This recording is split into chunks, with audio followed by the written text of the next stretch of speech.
Welcome back, everybody, and thank you for joining me today for a special episode of the Leader's Realm podcast. Today, we've got an opportunity to listen in on an overview of my latest book, R12-2, Unlock Your Full Potential, with Lindsay and Steve.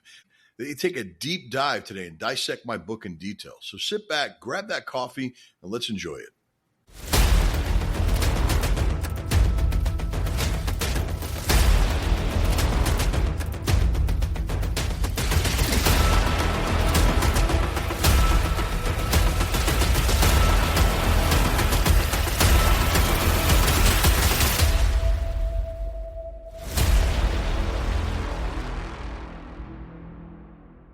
Have you ever had that feeling, deep down, that little whisper saying you're capable of so much more, but, something just seems to hold you back? Maybe it's self-doubt or fear pops up, or sometimes it's just feeling totally wiped out, right? Your momentum just vanishes. Yeah, absolutely. And if that sounds familiar to you listening, you're definitely not alone. We all hit those kinds of invisible walls. Mm-hmm.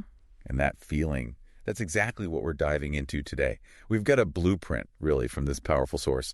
Unlock your full potential. And it's not just like feel-good ideas. Yeah. It's packed with practical, really battle-tested strategies to help you break down those barriers. What really grabbed me about this source was the author's own story. First-generation American, grew up in a pretty demanding family business. Right. So their earliest memories were all about that intensity, the long hours, the high expectations. They really learned that whole grind before the dream thing firsthand. The grind, yeah. But even with that background, that, work ethic, they talk about hitting this wall. Like, they had the drive, the ideas, but felt completely stuck. It wasn't about working harder. And that's the crucial bit, isn't it? They figured out the breakthrough wasn't pushing harder. It was about mastering three sort of fundamental things: mindset, energy, and what they call authentic leadership. Mindset, energy, authentic leadership. Exactly. And not quick fixes, Yeah. There's a whole system that let them push past fear, quiet that inner critic, and really reignite their passion. And that's what we want to unpack for you today. Think of this deep dive as maybe a shortcut, a way to understand how to get past those limits. It doesn't matter if you're an entrepreneur or a leader or just want more from life. Yeah, we're talking real tools here, building solid confidence, focus, energy, leadership, not just a temporary boost, but like lasting change. So let's dive in. Where does the author start? Well, they start with what they call the invisible battle in your mind. For years, they thought, like a lot of us do, success is just about outworking everyone, pushing yourself to the limit. Right. Hustle culture. Totally. Yeah. But they realized the real fight wasn't external.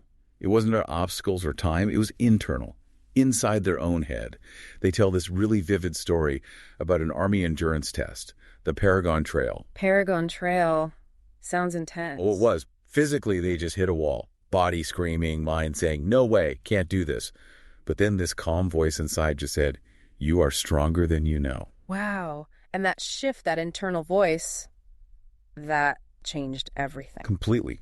They finished the trial. Not because they suddenly got stronger physically, but because their mindset flipped. Yeah. That's when they learned your mind. It's your best ally or your worst enemy. That connects directly to Carol Dweck's work on mindsets, doesn't it? Which the author brings up too. Exactly. Dweck's fixed versus growth mindset is really foundational here. The fixed mindset says your abilities are set in stone. You're either good at something or you're not. Yeah, I'm just not a numbers person. Or public speaking, not for me. We hear that all the time. Right. And people with that mindset tend to avoid challenges because failure feels like it defines them. But the growth mindset, yeah, that's different. Totally different. It's the belief that you can develop skills, that challenges are how you learn. Effort matters. People with a growth mindset aren't afraid of failure. They actually kind of embrace it. They see it as data, right? Like, okay, that didn't work. What can I learn? Not I'm a failure. Precisely. It's about the process. Every stumble is just information. So how do we actually cultivate that? How do we tackle those limiting beliefs we all have, like I'm not smart enough or whatever story we tell ourselves? Whereas Source gives a pretty practical 3-step process. First, you list, say, 3 areas where you feel stuck. Just get specific. Okay. Second, you ask, okay, what belief is actually holding me back here? Pinpoint the story. Mm-hmm. And third, this is the powerful part. You challenge that belief with proof from your past. Evidence of success. Okay, so if I think I'm terrible at public speaking, I find examples where I actually communicated well. Like maybe a time I inspired someone in a one-on-one conversation. Exactly. You counter the negative narrative with real data. The author says you're literally rewiring your brain. You start creating these new positive statements like, I am equipped for challenges. I can learn this. Reprogramming with affirmations backed by evidence. I like that. It's a powerful reframe. Yeah. Now, closely related is tackling fear and self-doubt. Yeah. Fear's natural, right? Yeah. Biological. Yeah. Survival instincts. First, fight or flight. But today, that often shows up as hesitation, procrastination, maybe perfectionism that just stops you from starting. Yeah, analysis paralysis. And then the author makes this critical point. Fear itself isn't the real problem. Inaction is the problem. Fear only have power if you let it dictate what you do, or rather, what you don't do. That makes so much sense. They share a story about that, right? Before a big presentation. Yeah, totally paralyzed by the what ifs. What if I bomb? What if they hate it? Almost canceled. Been there. Right. But instead, they chose to prepare like crazy, visualize it going well, and crucially, they just did it anyway. Face the fear. And that builds courage, not eliminates fear. Exactly. Courage grows. So they offer this fear framework. Step 1. Identify the source. What are you really afraid of? Failure, judgment, loss, even success. Naming it takes away some power. Okay, name the fear. Step 2. Define the worst-case scenario. Our minds blow things out of proportion. So write down the absolute worst realistic outcome. Then ask, okay, if that happened, how would I cope? How would I recover? So you realize it's manageable, probably. Usually, yeah. Most fears shrink when you see they're survivable.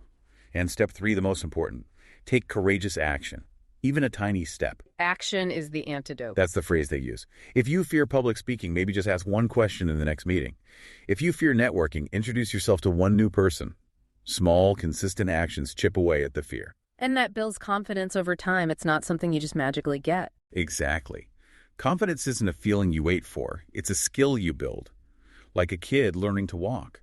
They don't wait to feel confident. They just stumble, get up, try again. Confidence comes from the trying. Which brings us to that 7-day confidence builder challenge. It's about taking those small, deliberate actions. Yeah, it's super practical. Day 1, speak up in a meeting. Day 2, say yes to something that feels a bit scary. Day 3, embrace discomfort. Maybe make that call you're dreading, or try a workout that intimidates you. Pushing the edges of your comfort zone intentionally. Right. Day 4, set a small personal goal and actually do it. Day 5, ask for feedback that takes courage. Day 6, tackle something you've been putting off. And day 7, really pause and celebrate your wins. Acknowledge the effort. It's that compound effect again. Small actions building up into real belief. Absolutely. Now, shifting gears slightly, let's talk emotions.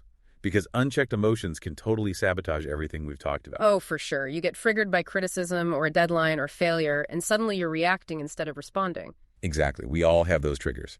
And if we don't manage them, we make impulsive decisions, say things we regret, damage relationships. So what's the strategy? How do we get control in that moment? The source offers a really simple but effective technique called pause and plan. 4 steps. Step 1, pause. Literally, when you feel that emotional surge, hit an internal pause button. Take 5, 10 deep breaths, calm the nervous system. Okay, breathe first. Interrupt the reaction. Step 2, identify the emotion. Name it specifically, not just, I'm mad, but okay, I'm feeling frustration right now, or I'm feeling disappointment. Labeling creates distance. But a detachment. Step 3, ask what's really driving this emotion. What's the root cause? Am I angry because I feel disrespected? Am I anxious because of uncertainty? Get to the source. Okay, understand the why behind the feeling. Then step 4, plan your response. Choose how you want to react based on your goals and values, not just impulse. That sounds incredibly useful, especially under pressure. The author gives examples. Yeah, leaders using it in real situations. Handling workplace conflict instructively instead of firing someone. Managing pre-performance jitters by reframing them as excitement. Even just preventing work stress from spilling over at home by pausing and resetting before walking in the door. It's about creating that space between stimulus and response. Training that pause muscle. You got it. Okay, so we've laid the groundwork with mindset and emotional control. Huge. But how do we keep that momentum going? How do we sustain high performance? Yeah, because you can have the best mindset, but if you're exhausted. Exactly. Many people focus on managing time, but the source argues it's really about managing energy. Mental, emotional, and physical energy. When your energy's high, challenges feel doable. When it's low, even easy stuff feels overwhelming. Makes sense. So what are these different types of energy? Okay, first is mental energy. That's your ability to think clearly, make good decisions, focus deeply. You know you're low when you have brain fog, can't prioritize, keep getting distracted. We've all been there. How do you boost it? Prioritize your hardest thinking tasks for when you naturally feel sharpest. Take real mental breaks. Step away. Stop trying to multitask. It drains mental energy. And mindfulness helps train focus. Okay, mental energy. What's next? Emotional energy. This is your resilience, basically. Your ability to handle stress, adapt, stay positive. Low emotional energy looks like irritability, feeling overwhelmed easily, getting stuck in negativity. And boosting that? Practice gratitude sounds simple, but it works. Surround yourself with positive, supportive people. Actively challenge negative self-talk. And make time for things that genuinely bring you joy. Hobbies. Got it. And the third type? Physical energy. This is the foundation. It affects everything. Productivity, focus, mood. Signs of low physical energy are obvious. Fatigue, needing caffeine to function, getting sick often. So the basics: sleep, nutrition, movement. Exactly. Prioritize 7-9 hours of quality sleep. Fuel your body well. Move regularly. These aren't luxuries. They're essential for high performance. The source also talks about an energy performance cycle, right? How our energy levels change during the day. Yeah, this is really insightful. Our energy isn't flat. We tend to have predictable peaks and dips, like a morning peak, great for focus work, then a midday dip, better for emails or admin, an afternoon rebound, good for collaboration or creativity, and an evening wind down. So aligning your tasks with your natural energy flow, working with your body's rhythm, not against it. Precisely. It can make a huge difference in productivity and just how you feel. And a big part of that physical energy is nutrition, which you mentioned. It's literally fuel for the brain. Critically important fuel. The source emphasizes how nutrient-rich foods directly boost focus, mood, memory, even reduce anxiety, processed stuff, energy crashes, and brain fog. So what kind of power foods are we talking about? Well, there's a great list. Omega-3s, think salmon, chia seeds, amazing for the brain, leafy greens like spinach, kale for mental clarity, berries, blueberries, especially for memory and mood protection, whole grains like quinoa, brown rice for steady energy, nuts and seeds. Eggs are highlighted for choline, a key nutrient for memory. Even good quality dark chocolate, 70% cocoa or more, its flavonoids help blood flow to the brain. Dark chocolate, I can get behind that one. Right. And don't forget water. Even mild dehydration messes with your thinking. The source gives simple tips for busy people. Plan ahead, build balanced plates, prep stuff, have healthy snacks ready. Basically, make the healthy choice the easy choice. Makes sense. Beyond food, what about fitness? The source links physical strength to mental resilience. Absolutely. It's not just about physical health. When you push your body consistently, you're training your mind. You're building grit, discipline, the ability to handle discomfort. These translate directly to handling business challenges or life stress. Plus the direct brain benefits, right? Better blood flow, endorphins. Exactly. Exercise boosts crucial brain chemicals like BDNF, reduces stress hormones like cortisol, improves mood through serotonin and dopamine. It's powerful. But what if you hate the gym or feel like you have no time? The source has a great strategy for that called Fit, Fierce, and 50+, though it works for anyone. No gym needed. Just 5 core moves: squats, push-ups, planks, step-ups, and farmer's walks. Compound movements that give you a lot of bang for your buck? Precisely. Maximum impact, minimal time, and equipment makes fitness accessible. And the key, like with anything, is making it a habit. Yes. Start small, schedule it like an important meeting, find ways to make it enjoyable, track your progress. Seeing improvement is motivating. Maybe reward yourself for sticking with it. Okay, so mindset, energy fueled by nutrition and fitness. What about rest? Is that just like collapsing at the end of the day? No. The source positions rest and recovery as an active performance tool, maybe the most underrated one. Quality rest literally sharpens your focus, boosts creativity. The shower thoughts phenomenon, where ideas just pop up when you're relaxed. Exactly. That's the incubation period the author talks about. Rest also builds emotional resilience and strengthens your immune system. It's not optional if you want to perform at your best. So practical tips for better rest, especially for busy people. Consistency is key. Aim for 7-9 hours and stick to a regular sleep schedule, even on weekends, to regulate your body clock. Have a wind-down routine maybe 30 minutes before bed, no screens. Optimize your bedroom.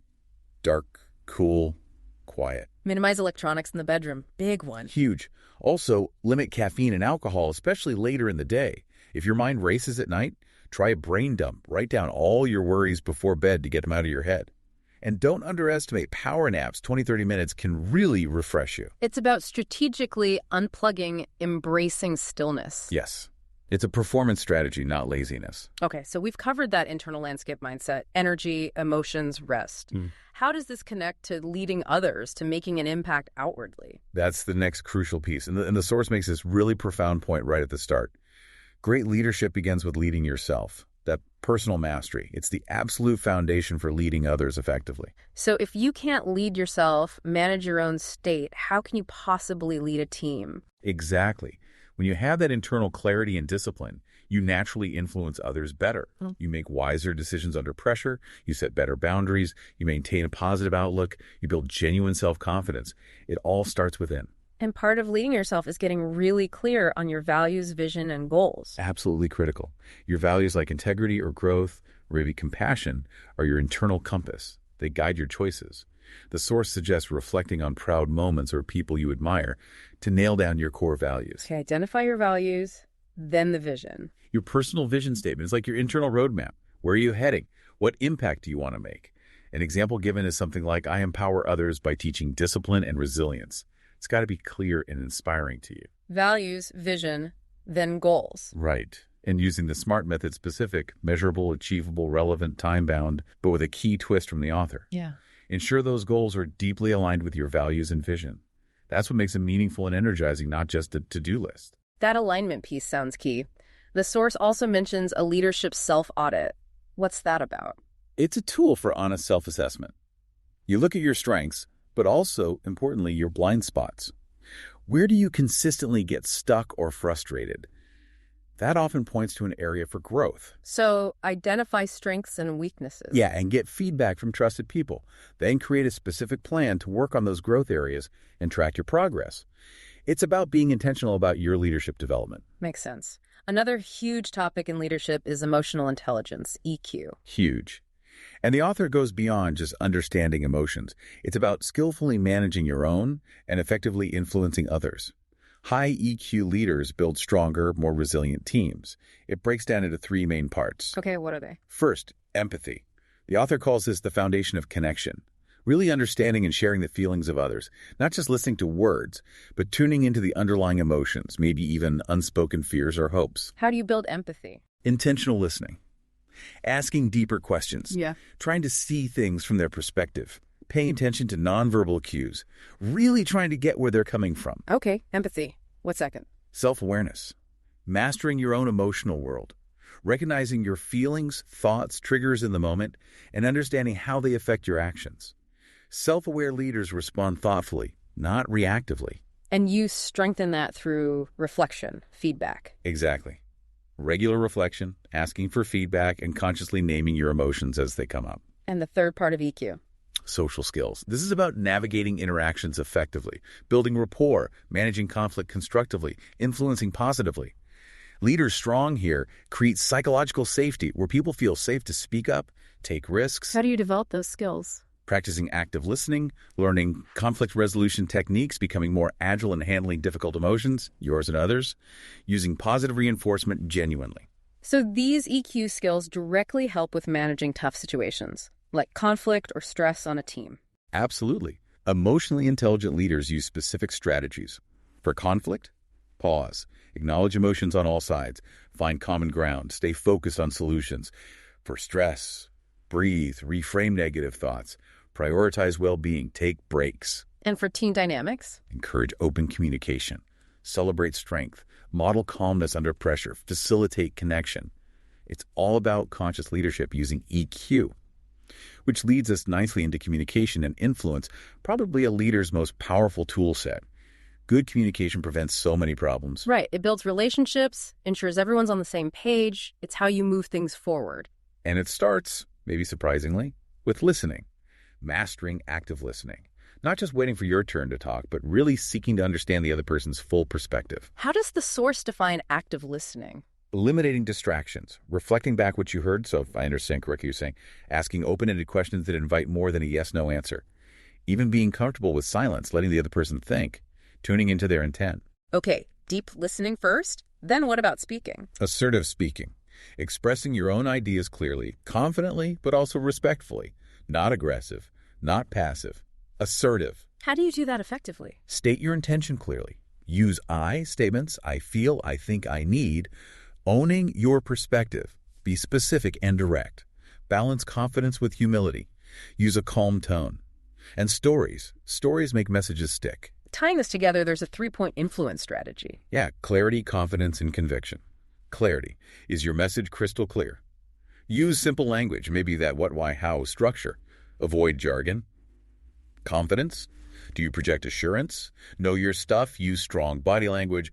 Pause strategically. Welcome questions. Clarity, confidence, and conviction. Conviction. This is about passion and belief. Does your enthusiasm come through? Tell stories that connect emotionally. Link your message to shared values. Show you truly believe in what you're saying. When those three align, clarity, confidence, conviction, your influence skyrockets. That makes sense. And ultimately, leadership is about relationships. Deeply.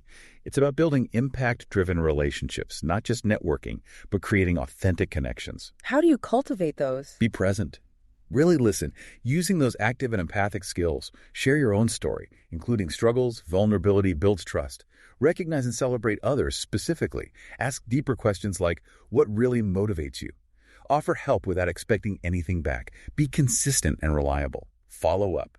Trust, the bedrock, comes from honesty, consistency, and empathy.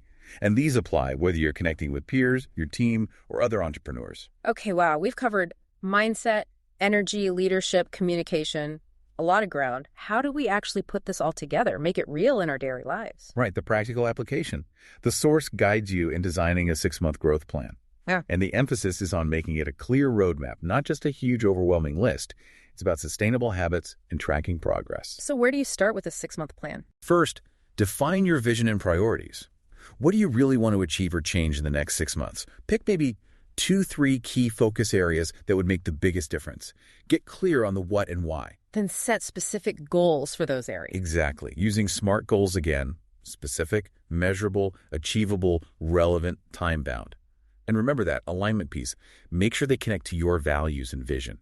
So not just read more, but maybe read 1 leadership book per month for the next 6 months to enhance my team building skills. Okay, big goals set, then break them down. Yes, break them into monthly, weekly, even daily actions. That fitness goal example. Month 1 is just showing up consistently. Weekly goals are specific workouts. Daily actions might be stretching or a short walk. Breaking it down prevents overwhelm and builds momentum. This sounds like where habits come in. Definitely. Develop powerful habits. The advice is start small, micro habits. Like 5 minutes of meditation, not 30. Link new habits to old ones, habit stacking. After my morning coffee, I'll journal for 5 minutes. Track your progress visually. Celebrate the small wins. And be okay with imperfection. Miss a day. Just get back on track tomorrow. What about anchor habits? Yeah, those are like cornerstone habits, maybe a morning routine or weekly planning that keep you grounded and consistent overall. And checking in on progress is important. Crucial. Implement regular reflection. Weekly check-ins. What went well? What challenges? Am I still aligned? Monthly reviews. How's the overall progress? Do habits need adjusting? Self-assessment keeps you on course. Because things change, right? You need flexibility. Absolutely. Growth isn't a straight line. You need to embrace course correction. Maybe a timeline needs adjusting or an action isn't working. Reassess, refine, maybe seek support or advice. It's not failure, it's adapting. What's the biggest hurdle people face with a plan like this? Staying motivated. That's a big one. Momentum can fade, especially when setbacks happen or it feels like a long haul. The author's advice is key. Those micro habits keep you moving. Even small steps count. And accountability is huge. Accountability, how does that work? Share your goals with someone supportive. Join a group with similar goals.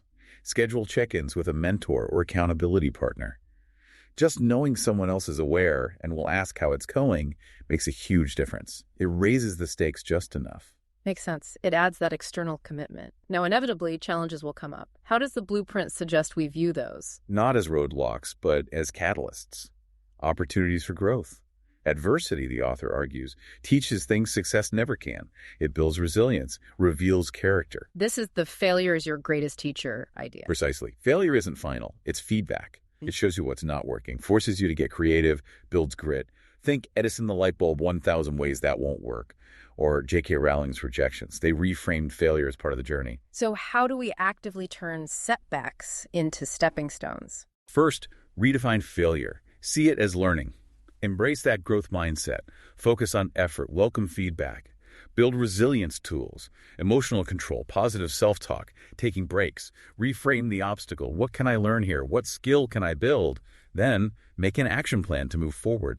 Don't just dwell. Figure out the next step. Build your support system. Lean on positive people. And practice gratitude. Even when things are tough, it shifts your whole perspective. That reframing piece seems so important. Okay, one final big concept that seems to tie everything together. Authenticity. Yes, unlocking your authentic self. The author sees authenticity as incredibly powerful, but notes how many of us hide behind masks. Perfectionism, people-pleasing, imposter syndrome, usually out of fear. Fear of judgment, fear of not being enough. And those masks hold us back. They diminish our confidence and our impact, absolutely. Living authentically takes courage. How do you find that courage? How do you take off the mask? First, identify your mask. When do you feel you're hiding your true self? Journaling about those moments helps. Then, consciously choose vulnerability. Share your real story. Express your needs honestly. Admit mistakes. Align your actions with your real values. Speak your truth, even if it's uncomfortable at first. Build relationships with people who support your authentic self. And practice self-compassion. Authenticity isn't perfection. It's embracing all of who you are, flaws included, with kindness. And authenticity in leadership, that builds trust. Massively. Authentic leaders are transparent, they lead with integrity, they show humility, people trust them more, feel more loyal, and are more inspired. It's incredibly powerful. So it really feels like this whole journey, everything we've discussed, it starts now. It really does. The core message from R12.2 is that the potential is already inside you, but it needs activation. Through these intentional steps, these bold choices, this consistent effort. The author talks about their own struggles, right? Feeling stuck despite having drive. Yeah, they're very open about that. And the lesson they learned was that growth isn't about being perfect or fearless. It's about showing up, especially when it's hard. Taking that first step, however small, again and again. Okay, so a final challenge for everyone listening, because just knowing this stuff isn't enough. Exactly. Knowledge without action changes nothing. So the challenge is this. Identify one meaningful goal right now, something that genuinely excites you. Okay, one goal. Then break it down into one small, concrete, actionable step you can take in the next 24 hours. Just one small step in the next 24 hours. And commit to doing it. No delays. If it's health, maybe it's a 30-minute walk today. If it's a relationship, send that gratitude text now. If it's fear, make that one call, start that one task. Because momentum builds from action, even imperfect action. That's the key. Consistent, courageous, imperfect action is how you build momentum. We really want to encourage you listening. We believe you can do this. You are stronger than your fears. You are wiser than your doubts. You are capable of so much more than you probably realize. Everything you've been through, every challenge, every win, it's all prepared you. You're not starting from scratch. You're equipped. You're not broken. You're being refined. You're not stuck. You might just be on the verge of a breakthrough. Your potential is right there, waiting. But you have to unlock it with those intentional steps. Don't let fear or procrastination win. Trust yourself. Take that first step. Keep moving. The world needs your unique contribution, your vision, your voice, your impact. We truly believe your best is absolutely yet to come. Wow. Thank you, Lindsay and Steve, for not only taking the time to read my book, but man, just breaking it down into bite-sized pieces. Guys, if you haven't picked up a copy yet, I encourage you to do so. It's available on Amazon. It's R12.2, Unlock Your Full Potential. Until next time, I'm Tony Cammarata. And remember, always stay fast, stay fluid, and stay flexible. Your best is yet to come.